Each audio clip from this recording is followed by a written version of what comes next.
Ambassador Kelthos stood before the gathered students at the Galactic Archives, his scales shifting from blue to green as he prepared to speak. The young beings from dozens of different worlds watched him with curiosity. Some had tentacles, others had wings, and a few floated in specialized gravity fields. All of them waited to hear about the greatest mystery in the galaxy. Today we discuss the dead zones, Kelthos began, his voice translator converting his words into hundreds of languages simultaneously. Places where space itself is broken, where ships cannot go, and where entire star systems sit trapped behind walls of twisted reality. He pressed a button, and a hologram appeared in the center of the room. It showed the Milky Way galaxy spinning slowly. Scattered across it were red circles marking dangerous areas. But one circle was larger than all the others, pulsing with an angry crimson light. "This is the Sol system," Kelthos said, pointing at the largest red zone. "For 10,000 years it has been sealed behind what we call the quarantine barrier. No ship has ever passed through it. No signal has ever escaped from inside. It is the most perfect prison in the known universe." A student raised a crystalline appendage. "Professor, what is inside the barrier?" Kelthos's scales flickered with uncertainty. "We believe there was once a species called humanity. The ancient records speak of them, though the information is limited. They were mammals, bipedal with only 2 eyes and no natural weapons. When the barrier first appeared, they had barely reached their own moon using primitive chemical rockets." "What happened to them?" another student asked. "Most scholars believe they destroyed themselves," Kelthos replied. "Some think they never truly existed at all, that the old records were corrupted or mistaken. A few romantic fools believe they might still be alive in there, trapped and waiting." He made a sound that his translator converted into a laugh. "But after 10,000 years without advanced technology? Impossible. If they existed, they are certainly extinct by now." The hologram zoomed in on the Sol system, showing the barrier as a perfect sphere of distorted space surrounding 8 planets. The data stream showed nothing but static and impossible readings. "The barrier itself is the real mystery," Kelthos continued. "We don't know what created it. Some ancient weapons system, perhaps. A natural phenomenon we don't understand. Or possibly," he paused dramatically, "the humans themselves did something so terrible that the universe itself sealed them away." The students murmured among themselves, excited and frightened by the idea. Kelthos was about to continue when his communication device buzzed urgently. He glanced at it, then froze. His scales turned white with shock. "Class dismissed," he said quietly. Immediately, the students began to protest, but something in his tone made them gather their things and leave quickly. As soon as they were gone, Kelthos opened the emergency channel. "This is Ambassador Kelthos. Confirm the report. The barrier cannot be collapsing." The voice on the other end was panicked. "Sir, we have confirmed it with 17 different monitoring stations. The quarantine barrier around the Sol system is dissolving. Current projections show complete collapse in 72 hours. Kelthos felt his heart's racing. "Alert the Coalition Council. Scramble the first contact fleet to the Sol border. And someone find out what protocols exist for this situation." "Sir, there are no protocols. This was never supposed to happen." Across the galaxy, the news spread like fire. The Coalition of Sentient Worlds, which governed 847 different species across 12,000 inhabited systems, had never faced anything like this. The great bureaucratic machine that normally took months to make simple decisions suddenly had to act in days. "Commander, Thessera of the insectoid Trachean species received her orders with a mixture of honor and dread. She was to lead the first contact fleet to the Sol system. Her mission was to observe, make peaceful contact if any life remained, and establish quarantine procedures if the system was hostile or contaminated." "How many ships are we taking?" she asked her second officer. 50 vessels, Commander. The Council wanted to send more, but they're afraid of appearing aggressive if anyone is alive in there." Thessera's compound eyes glittered. "And what if whatever killed the humans is still active? Then 50 ships won't matter anyway." The fleet gathered at the edge of Coalition space near the border of the dead zone. Ships of all shapes and sizes floated in formation, sleek cruisers, massive science vessels, and heavily armed battleships just in case. They represented the greatest powers in the galaxy, all watching nervously as they prepared to enter the unknown. Kelthos had insisted on joining the mission. As the Coalition's leading expert on ancient mysteries and dead zones, he needed to see this himself. He stood on the bridge of the flagship, watching the screens as they showed the barrier ahead. It had been a perfect sphere, but now it looked like glass breaking in slow motion. Cracks of normal space appeared in the distorted field, spreading wider every hour. Energy readings fluctuated wildly. Reality itself seemed uncertain about what was happening. All ships maintain formation, Commander Thessera ordered. Science teams, I want constant readings. Weapons, stay on standby but do not power up unless I give the order. We are here for peaceful contact. Commander, one of the sensor operators called out. The barrier just collapsed completely. On the screens, the red glow vanished. The Sol system appeared before them, clear for the first time in 10,000 years. Sensors immediately began scanning, searching for life signs, technology, anything that might tell them what had happened. What they found made everyone on the bridge fall silent. Earth glowed with lights. Continents were covered in cities that stretched for thousands of miles. Orbital stations ringed the planet like jewelry. The moon, Luna, the ancient records called it, had been transformed into a massive construction facility. Ships moved between planets in organized patterns. That's impossible, someone whispered. Life signs, the sensor operator said, her voice shaking. Billions of them. On Earth, Mars, the moons of Jupiter and Saturn, and artificial habitats throughout the system. Commander, they're everywhere. And the ships? Thessera asked, though she could already see them on the screen. Detecting over 200 vessels. They're not primitive, Commander. They're sophisticated, military formations. Kael'thas felt his scales cycle through every color of emotion. They survived. By all the old gods, humanity survived. Commander, the communications officer shouted. We're being hailed. In Galactic Common, everyone turned to stare. Galactic Common was the standardized language of the Coalition, developed over thousands of years from multiple species' contributions. An isolated species should not know it. Put it through, Thessera said. The screen changed, showing a human woman in a dark blue uniform. She had brown skin, short black hair, and eyes that seemed to see right through them. Behind her, other humans moved efficiently across what was clearly a warship's bridge. Greetings, Coalition vessels, the woman said, her pronunciation perfect. I am Admiral Chen of the United Earth Space Service. Welcome to the Sol system. We've been expecting you. The silence on the Coalition bridge was absolute. Admiral Chen smiled slightly. I imagine you have questions. We have waited 10,000 years for this conversation. Shall we begin? Commander Thessera's mandibles clicked nervously as she processed what she was seeing. The human on the screen waited patiently, as if she had all the time in the universe. Behind Admiral Chen, the human bridge crew worked with calm efficiency that spoke of long training and discipline. You speak Galactic Common, Thessera finally said. How is this possible? Your system has been isolated for 10,000 years. Admiral Chen's expression didn't change. Commander, perhaps it would be better if we met face to face. I'm transmitting coordinates for a neutral meeting point between our fleets. We have much to discuss, and I believe visual communication alone won't suffice for what I need to show you. Kael'thas stepped forward. Admiral Chen, I am Ambassador Kael'thas of the Viridian Republic. I must ask directly, did you build the barrier? Was humanity responsible for your own imprisonment? For the first time, emotion showed on the Admiral's face. Sadness, perhaps, or anger. No, Ambassador. We did not imprison ourselves. We were prisoners, but the ones who locked us away are long dead. We'll explain everything at the meeting. Chen out. The screen went dark before anyone could ask more questions.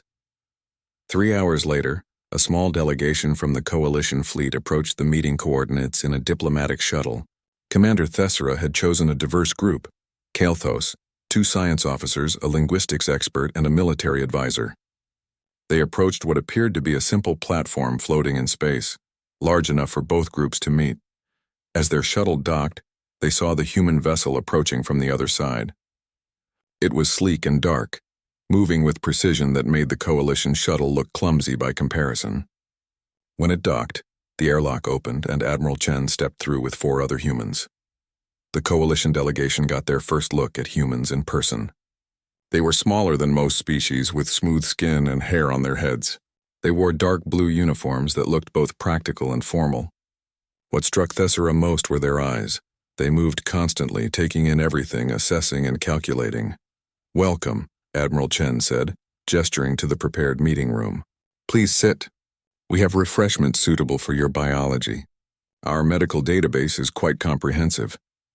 As everyone settled around the table, Kylthos couldn't help but ask, "How do you have our medical data? How do you know our language? You've been isolated since before the coalition even formed." Admiral Chen looked at each of them in turn. "Because we've been watching you. All of you. For 10,000 years." She pressed a control and a hologram appeared above the table. It showed the galaxy, with Earth at the center and spreading waves of observation. "The barrier didn't block everything," Admiral Chen explained. "It blocked matter and most forms of energy. But light gets through. Radio waves get through, with some distortion. For 10,000 years we've been receiving signals from across the galaxy. Your transmissions, your broadcasts, your data streams. We've watched your civilizations rise and communicate. We learned every language, studied every culture, monitored every technological development." The linguistics expert made a choking sound. That's violation of the privacy accords." "Accords we were never part of," Admiral Chen replied calmly. "Accords made by people who didn't know we existed. We were prisoners cut off from the rest of the universe, watching through a window we couldn't break." "Who imprisoned you?" Kylthos demanded. "And why?" Admiral Chen's expression hardened. "They called themselves the Progenitors. You probably know of them from archaeological sites scattered across the galaxy. They were the first spacefaring civilization in the Milky Way, millions of years before any of your species achieved sentience." She changed the hologram to show a timeline. 12,000 years ago, the Progenitors visited Earth. Humanity had just discovered agriculture. We were barely more than clever animals. They studied us, took samples, ran tests. Then they did something unprecedented. They built the barrier and sealed us inside. "But why?" Tessera asked. "They left us a message," Admiral Chen said. "We found it on our moon, in a facility that only became accessible once we developed sufficient technology." The message explained their reasoning. She paused. "The Progenitors were afraid of us." "Afraid? Of primitive humans?" "Of what we might become," Admiral Chen corrected. They had studied thousands of species across millions of years. They had seen which species succeeded and which failed, and they determined that humanity had a specific set of traits that made us dangerous. She stood and began pacing. "We adapt quickly. Too quickly, they thought. We compete within our own species constantly, pushing each other to improve. We have imagination. We can envision things that don't exist and then make them real. And we're stubborn. We don't accept limits. When something tells us it's impossible, we take that as a challenge." Kylthos felt a chill run through his body. "So they locked you away to protect the galaxy? For our own good, they claimed," Admiral Chen said bitterly. "They set the barrier to last exactly 10,000 years. Long enough, they calculated, for either humanity to destroy itself through internal conflict or to mature into something that could handle contact with the wider universe." "And which did you become?" the military advisor asked carefully. Admiral Chen smiled without humor. "Both and neither. We fought, yes. Terrible wars that nearly destroyed us multiple times. But we also built. We learned. We reached our moon, then Mars, then the outer planets. We developed technologies you don't have because we couldn't copy yours. We had to invent everything ourselves." She activated another hologram showing human ships. "We knew the barrier would eventually fall. The Progenitor message told us so. We spent the last 3,000 years preparing for this moment, building ships, training crews, developing weapons and defenses. We knew that when we finally joined the galaxy, we might face a hostile reception." "And your technology," Tessera said carefully. "Show us." Admiral Chen nodded. "Computer, demonstrate slip space transit." On the hologram, a human ship simply vanished from one point and appeared at another, light years away, in seconds. The coalition scientists gasped. "That's faster than our fastest drives by a factor of 10. We had to develop it," Admiral Chen explained. "Your faster-than-light technology requires certain materials and specific space conditions. We didn't have access to those inside the barrier, so we found another way. We bend space differently, slip between dimensions. It's less efficient in some ways, more efficient in others." She showed more examples. Weapons that phased through shields, shields that regenerated almost instantly, ships that could change shape during combat, AI systems that worked seamlessly with human crews rather than being separate entities. "You've had 10,000 years alone," Kylthos said slowly, "with no outside contact, no trade, no cultural exchange. Just humans locked in a box forced to develop everything yourself. Yes, Admiral Chen said. And now the box is open. We're not asking for permission to join your coalition, Ambassador. We're here. The question is what happens next. Before anyone could respond, alarms began blaring. The military advisor grabbed his communicator. Commander Thessera, we're receiving distress signals from the frontier. The Skrull Dominion has launched a massive attack on the Kepler mining colony. 3,000 civilians are in danger. Thessera's compound eyes widened. How many ships? Reports say over 200 Skrull warships. The colony's defenses won't last an hour. We need to call a council meeting, Kelthos said. Debate our response, get authorization for military action, coordinate with... How long will that take? Admiral Chen interrupted. At least 3 days, probably a week. There are procedures, votes, diplomatic channels. Those people will be dead in 3 hours. Admiral, we cannot simply act without authorization. Admiral Chen looked at her own officer who had been quietly listening. Lieutenant Morrison, transmit the colony coordinates to the Indomitable and Strike Group 7. Authorization Chen Alpha 9. Yes, ma'am. Task Force acknowledging. Entering slip space in 90 seconds, Thessera stood abruptly. You can't. This is coalition territory. You have no authority. We have the authority that comes from the ability to help, Admiral Chen said coldly. Your people are dying while you debate procedure. We won't stand by and watch. On the hologram, 12 human ships entered slip space and vanished. How long until they reach Kepler? Kelthos asked, stunned. Admiral Chen checked her display. 2 hours and 40 minutes. They'll arrive before the colony falls. The coalition delegation could only stare as humanity's first act after 10,000 years of isolation was to rush headlong into someone else's war. The coalition delegation returned to their ships in silence. Admiral Chen had invited them to monitor the battle from human channels, and Commander Thessera had reluctantly agreed. Now the bridge crew of the flagship watched as data streamed in from the Kepler colony, 40 light-years away. Human ships are emerging from slip space now, the sensor operator reported. On the main screen, the Kepler system appeared. The mining colony orbited a gas giant, a small collection of habitats and processing stations. Surrounding it were over 200 Skrull warships, massive, brutal vessels bristling with weapons. The colony's shields were failing under the bombardment. Then 12 human ships appeared. They were smaller than the Skrull battleships, sleek and dark. For a moment, they simply hung in space, and Kelthos imagined the human commanders assessing the situation with those calculating eyes. The Skrull are hailing the human ships, the communications officer said. Demanding they leave or be destroyed. Human response? Thessera asked. None. They're not responding. They're just moving. The 12 human ships accelerated, not toward the main Skrull fleet but around them, spreading out in a pattern that made no immediate sense. What are they doing? Thessera's military advisor asked. They're outnumbered 20 to 1. The Skrull fleet turned to engage, opening fire with everything they had. Energy beams and missiles filled the space between the forces, and the human ships simply weren't there. They phased in and out of normal space, appearing and disappearing in fractions of a second. Weapons fire passed through empty space where they had been moments before. The human ships moved like dancers, like they could predict where every shot would be before it was fired. Then they returned fire. Human weapons were different. Instead of massive energy beams, they used focused pulses that seemed to ignore the Skrull shields entirely. Instead of missiles, they fired projectiles that split into swarms and attacked from multiple angles simultaneously. A Skrull battleship exploded. Then another. Then 3 more in rapid succession. How are they coordinating? The military advisor whispered. There's no communications lag. They're moving like they share one mind. Neural interfaces, Kelthos said, remembering what Admiral Chen had shown them. The human crews are connected to their ships and to each other through direct neural links. They think and the ship responds instantly. The battle, if it could even be called that, continued. The Skrull tried to adapt, focusing fire on single human ships, attempting to pin them down. But the humans fought with a precision that seemed inhuman. Each ship knew exactly where the others were, what they were doing, what they would do next, and they were learning. Every Skrull tactic that worked even partially was immediately countered. The humans adapted in real time, shifting strategies mid-battle with no apparent communication needed.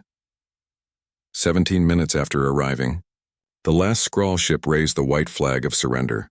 12 human ships had defeated 200 Skrull warships. Only one human vessel showed any damage, and that was minor. The bridge of the Coalition flagship was silent. Everyone had just witnessed something that should have been impossible. "Open a channel to Admiral Chen," Thessera said quietly. Admiral Chen appeared on the screen. She was on the bridge of the Indomitable, and behind her, Kael'thas could see celebration among the human crew. "The colony is safe," Chen reported. "The Skrull fleet has surrendered. We've taken no hostile casualties. Our ships are escorting Skrull survivors to the nearest Coalition station for processing." "Admiral..." Thessera couldn't find words. "How?" 10,000 years of isolation, Commander.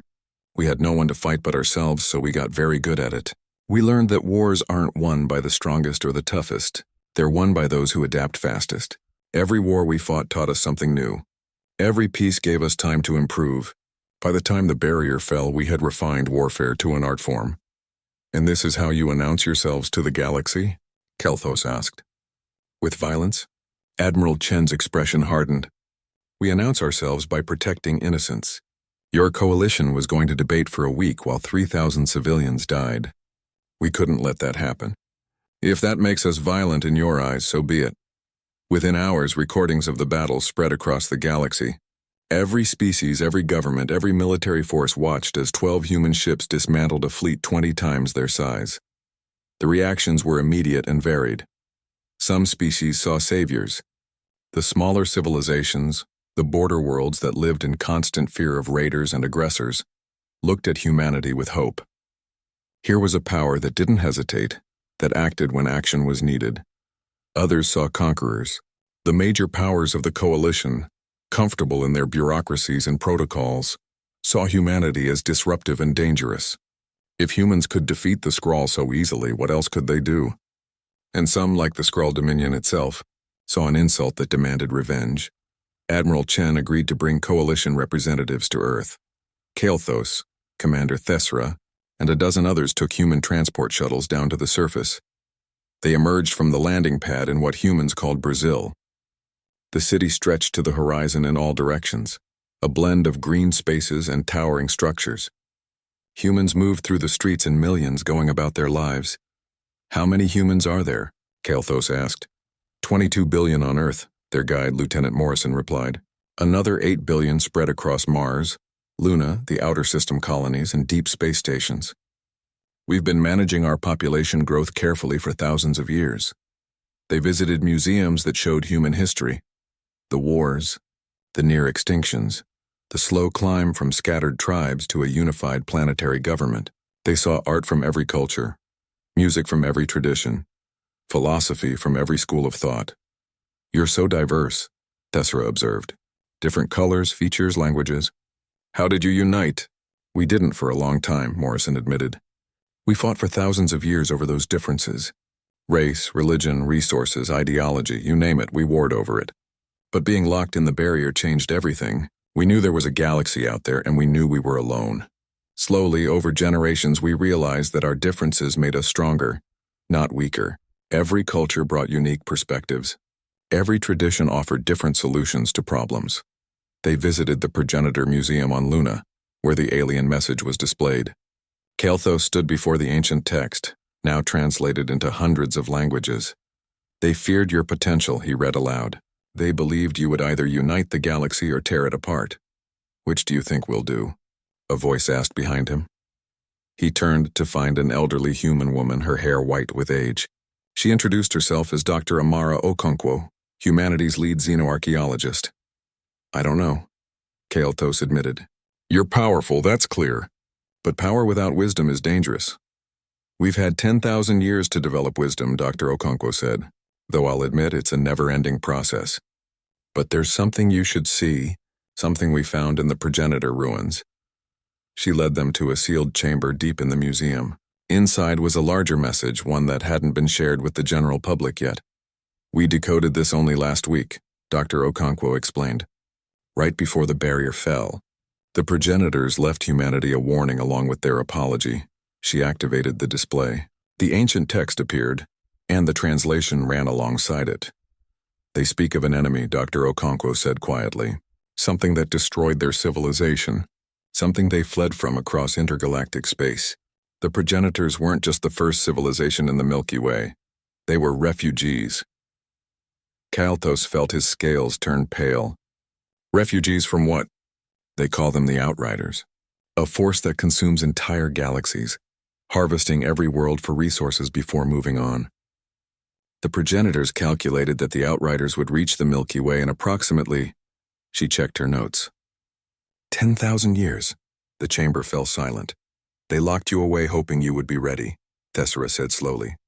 They needed a weapon against this threat. Not a weapon, Dr. Okonkwo corrected. A catalyst. They believed humanity's trait, our refusal to accept defeat, our constant adaptation, might be what the galaxy needs to survive what's coming. As if the universe had been waiting for that exact moment, alarms began sounding throughout the facility. Emergency broadcasts lit up every screen. This is Coalition Central Command, a panicked voice announced. Unknown vessels detected at the galactic edge. Massive fleet, millions of ships. They're not responding to hails. They're harvesting the outer colonies. On the screens, grainy images appeared of immense vessels, organic-looking and wrong in a way that hurt to observe. They descended on inhabited worlds and simply began consuming everything. Buildings, ships, even the atmosphere itself. The outriders had arrived. The Coalition Council chamber had never been so full. Representatives from all 847 member species crowded the massive hall, many appearing through holographic projection. The noise level was deafening as everyone spoke at once, arguing, accusing, panicking. Admiral Chen stood beside Kalthos in the Earth delegation section, watching the chaos with narrowed eyes. It had been 3 days since the outriders appeared at the galaxy's edge, and in that time 12 colonies had been completely consumed. Billions of lives gone, can order, the council speaker, a floating jellyfish-like being called a Morellian, demanded. We must have order. Slowly the chamber quieted, though the tension remained thick enough to cut. The outrider threat is real and immediate, the speaker continued. Coalition defense forces engaged them twice. Both times we were defeated with minimal damage to the enemy fleet. Their technology is beyond our understanding. Their ships repair themselves. Our weapons barely scratch them. A reptilian delegate stood. Then we must evacuate the outer systems and establish a defensive line closer to the core worlds. Abandon billions of citizens? Another delegate shouted, Better some survive than all perish. The chamber erupted again into arguments. Chen felt her jaw tighten. This was what the Coalition always did, talked while people died. Kalthos leaned over and whispered, What would humanity do?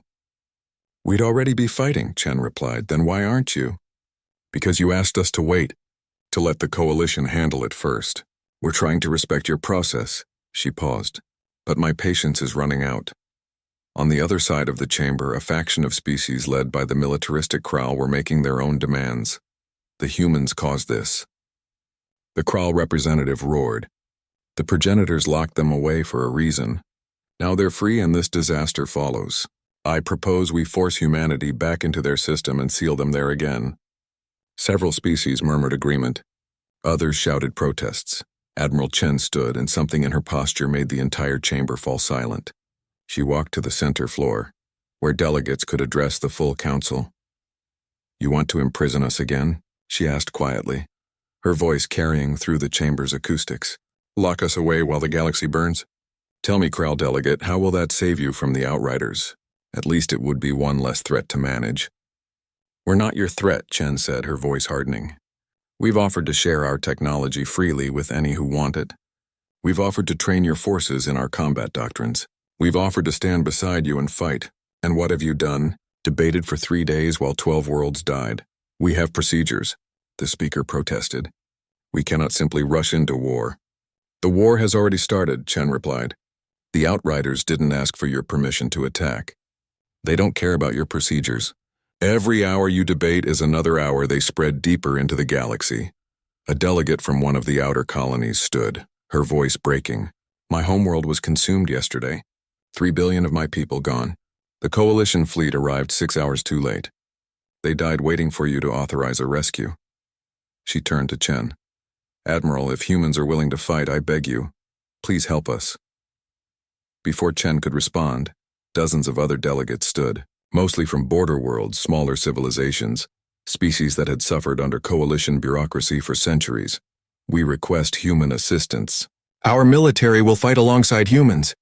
Share your technology with us, not these cowards who debate while we die. The chamber descended into chaos again. The coalition was fracturing before their eyes, splitting between those who wanted human help and those who feared it. That night, Kael'thas found Admiral Chen on an observation deck overlooking Earth. The planet glowed beneath them, peaceful and beautiful despite the crisis unfolding across the galaxy. Your people are dividing, Chen said without looking at him. This is what the progenitors feared, isn't it? That we'd disrupt the galaxy's stability. Perhaps stability was an illusion, Kael'thas replied. The coalition has kept peace for thousands of years, but it's a peace built on slow decision-making and compromise. When a real threat appears, the system can't adapt fast enough. That's humanity's gift, Chen said. Adaptation. The progenitors saw it as dangerous. Maybe they were right. We do disrupt things. We don't accept the way things are. We change them. Is that so bad? Chen finally looked at him. Depends on what we change them into. She pulled up a holographic display showing the outrider advance. The red wave was spreading steadily inward, consuming world after world. We've been analyzing their patterns, Chen explained. They're not random. They're harvesting systematically, taking resources in a specific order. First metals, then water, then organic matter. They're processing entire worlds into raw materials. For what purpose? To build more ships. To grow their fleet. They're not here to conquer or colonize. They're here to consume and move on. By our calculations, if they maintain their current pace, they'll reach the core worlds in 6 months. Kael'thas felt his scales pale. 6 months? That's not enough time for the coalition to make a decision, let alone mount an effective defense, yes. What will humanity do? Admiral Chen was quiet for a moment. My orders from Earth High Command came through an hour ago. We're not waiting for coalition approval anymore. We're mobilizing our full military. Every ship, every weapon, every soldier. We're going to the front lines. Alone? No. Chen pulled up another display showing communication logs. 73 species have requested to fight alongside us. Mostly smaller civilizations, but their forces combined are significant. They're tired of waiting for permission to defend themselves. That will be seen as a rebellion, Kael'thas warned.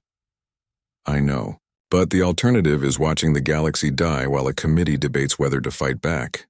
She turned to him. What will you do, Ambassador? Will you stand with the coalition that protects procedure over people, or will you help us fight? Kael'thas looked down at Earth, thinking about everything he'd learned about humans in these few short days. Their stubbornness, their adaptability, their refusal to accept defeat. Tell me honestly, he said. Do you think you can win? No, Chen admitted. The outriders have superior numbers and technology. In a straight fight, they'll crush us. But we don't plan to fight fair. We plan to learn, adapt, and find their weaknesses. We'll lose battles, probably many of them, but eventually we'll figure out how to hurt them. That's what humans do. We learn from failure and try again. And if you can't find a weakness, then we'll make one. She smiled grimly. We're stubborn that way. 2 weeks later, a mixed fleet of human and allied vessels arrived at the Threshold Station, a massive coalition outpost that monitored the outer sectors. The outriders were 3 days away from reaching it, and the station held 50,000 civilians who couldn't be evacuated in time. The coalition's main battle fleet was still gathering, still organizing, still requesting authorization for various strategic decisions. They wouldn't arrive for another week. Admiral Chen commanded the defense fleet from the Indomitable. Beside her ships flew vessels from 73 different species, each one painted with Earth's symbol alongside their own, a gesture of unity that made the coalition bureaucrats furious. All ships, this is Chen, the Admiral broadcast. We're outnumbered 50 to 1. The enemy is more advanced than us. But we have something they don't, diversity.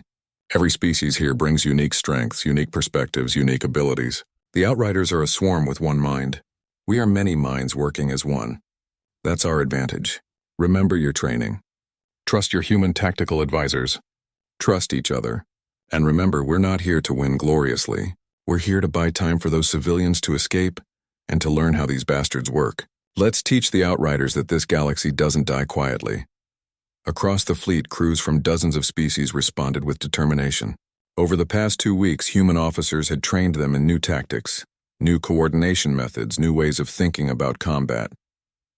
It had been intense, exhausting, and revolutionary. The outrider swarm emerged from slip space like a living nightmare. Millions of ships, if they could be called ships, organic masses of dark matter and unknown energies, moving in perfect coordination, all units. Begin dispersion pattern Echo 7, Chen ordered. The mixed fleet scattered, not retreating but spreading into a three-dimensional web around the station. Each ship took up a position calculated to maximize overlapping fields of fire. The outriders advanced, confident and relentless. Fire at will, Chen said calmly. The battle for Threshold Station had begun. It would last 14 hours. It would cost humanity and its allies dearly, but it would also teach them their first lesson about fighting the outriders. And humanity was very good at learning. The bridge of the Indomitable was bathed in red emergency lighting. Admiral Chen gripped her command chair as another explosion rocked the ship. Around her, the crew worked with practiced efficiency despite the chaos. Shields at 30%, Tactical reported. Hull breaches on decks 7 and 12. Seal them, Chen ordered. Divert power from secondary systems to weapons. How's the fleet? We've lost 18 ships. Another 43 are critically damaged. But the station evacuation is 70% complete. Chen watched the battle display. The outriders swarmed around them like angry insects, their weapons tearing through ship after ship. But the mixed human-alien fleet wasn't dying easily. They fought with a coordination the outriders hadn't expected, covering each other, adapting tactics in real time. Ma'am, the dancing flame is breaking formation, sensors reported. The Trachean cruiser, they're making a suicide run at the outrider command node. Chen's jaw tightened. Commander Thessera commanded that ship. They'd become friends during the joint training exercises. On the screen, the dancing flame accelerated directly toward the largest outrider vessel, shields blazing. It crashed into the organic mass and exploded in a brilliant flash. For 3 seconds, the outrider swarm faltered. Their perfect coordination broke as the command node died. Ships drifted, confused, no longer linked into the hive mind. All ships focus fire on the confused sections, Chen shouted. Now while they're disrupted. The fleet poured everything they had into the disorganized outrider formations. Dozens of alien ships exploded under the concentrated assault. Then the outriders adapted. New command nodes emerged from the swarm, re-establishing control. The coordination returned, but Chen was smiling grimly. We learned something. They have command nodes. Kill those and the swarm loses cohesion temporarily. Record everything, tactics, timing, how fast they adapt. This data is worth more than the station. Admiral, final evacuation shuttle is away, communications reported. All civilians are safe. Fleet order, fighting retreat. All ships withdraw to rally point Gamma. We've done what we came for. The mixed fleet disengaged, leaving the outriders to consume the now empty station. It felt like defeat. 18 ships lost, the station destroyed. But they had saved 50,000 lives and learned something valuable. 3 months later, the war had spread across the entire galaxy. The Coalition's main fleet had finally mobilized, but they fought using outdated tactics and struggled to coordinate effectively. Meanwhile, the human-led alliance, now calling itself the Free Fleet, engaged the outriders in dozens of running battles. Each battle was a lesson. Each defeat taught them something new about their enemy. Slowly, painfully, humanity and its allies began to understand how the outriders worked. They discovered that outrider ships were partially organic, grown rather than built. They learned that the command nodes operated on quantum entanglement, making them hard to disrupt but vulnerable if you knew how. They found that outriders didn't expect creative tactics, they adapted to patterns but struggled with true improvisation. And humanity taught all of this to anyone who would listen. Earth became the training center for the galaxy. Young officers from hundreds of species came to learn human military doctrine, not just tactics but the philosophy behind them. Adapt or die. Learn from failure. Never accept that something is impossible. Dr. Amara Okonkwo worked with alien scientists, combining different species' knowledge into new technologies. A Viridian shield design merged with human slip-space drives, Trachean sensor arrays enhanced by human AI, Morellian communication networks integrated with human neural interfaces. This is what the progenitors hoped for, Kael'thos said. watching a mixed species squadron practice coordinated maneuvers. He had joined the Free Fleet after Thessera's death, using his diplomatic skills to recruit more species to the cause. They gambled everything on humanity being a catalyst, Dr. Okonkwo agreed. Not warriors to save the galaxy, but teachers to help the galaxy save itself. Is it working? Look around. 6 months ago, these species couldn't imagine fighting together. Now they coordinate as naturally as breathing. Humanity didn't give them strength. We gave them permission to find their own. But despite their progress, the outriders kept advancing. For every battle won, 2 more were lost. The core worlds were now under threat, and even the coalition had finally acknowledged that conventional warfare wouldn't work.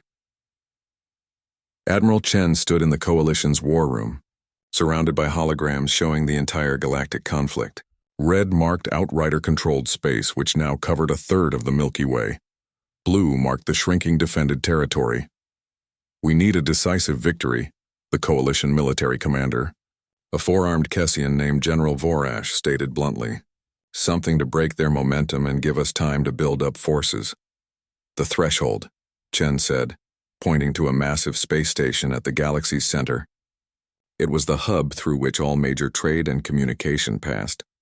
If we lose this, we lose the ability to coordinate across the galaxy. Everything fragments into isolated pockets that the outriders can consume one by one. Then we defend it, Vorash said. Not defend. Use it as bait. Chen's eyes gleamed with dangerous intelligence. We make them commit everything to taking it, and then we hit them with everything we have. Over the next month, every available ship in the galaxy converged on the threshold. The coalition fleet, the Free Fleet, independent defense forces, 10,000 ships representing over 200 different species. It was the largest military gathering in galactic history, and humanity trained them all.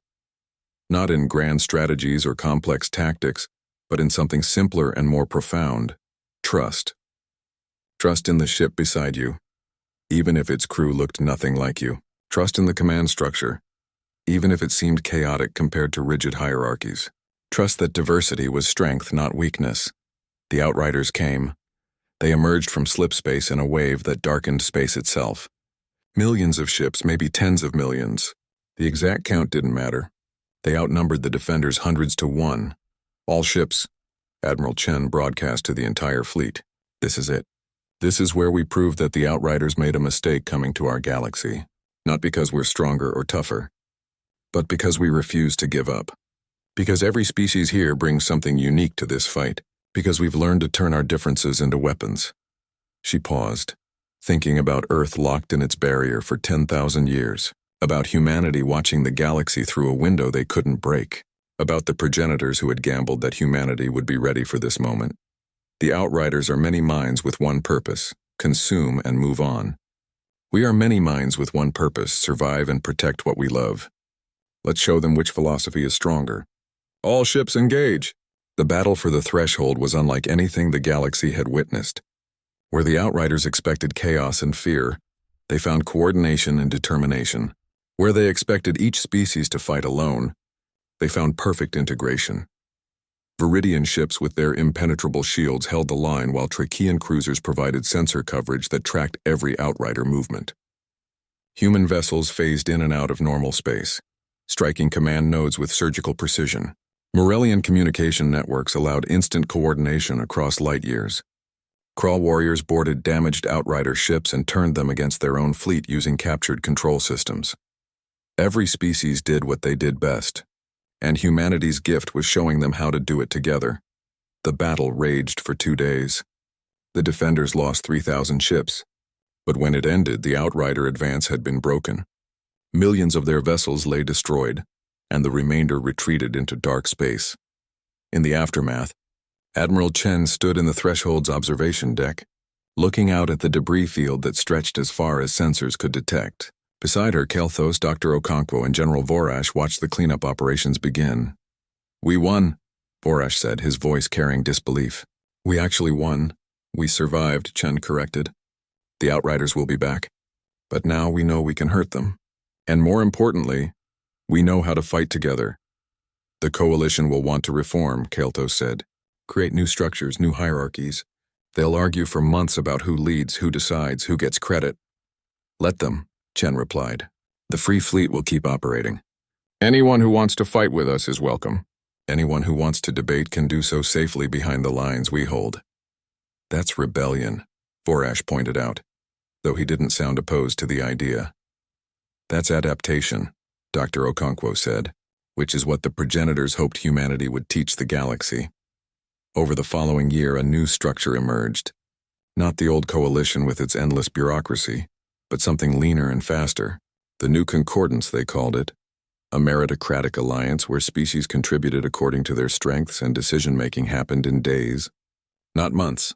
Humanity declined leadership positions, instead taking the role of pathfinders. The species that explored the frontier, faced new threats first, and taught others how to handle them. It's what we're good at, Admiral Chen explained at the founding ceremony. We've had 10,000 years of practice adapting to impossible situations. Now we share that experience with anyone who wants to learn.